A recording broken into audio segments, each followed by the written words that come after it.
Hi kids pre nursery class, good morning and अस्सलाम वालेकुम। आज हम करने जा रहे हैं बा से लेके हा तक। इससे पहले हमने हा को लिखा था, याद है किसी को? हा हवेली, हा होश, हा हुक्का, हा हलवाई, हा हलवा और हा से हजाम।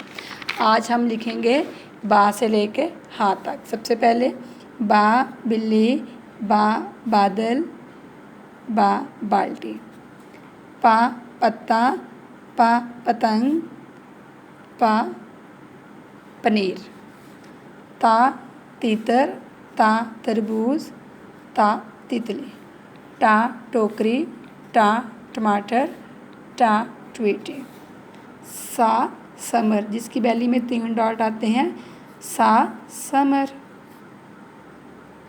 जा जूता, जा जग, जा जीप, जा जहाज, चा चांद, चा चूज़ा, चा चिड़िया, चा चील, हा हलवाई, हा हुक्का, हा हजाम, हा हवेली। आज हम घर में क्या लिखेंगे? बा पा ता टा सा, जा चा हा, बा पा ता टा सा, जा चा हा। और कल हम करेंगे खा, जिसके सर पे एक डॉट होती है, वो होती है खा। Thank you. Stay home, save lives.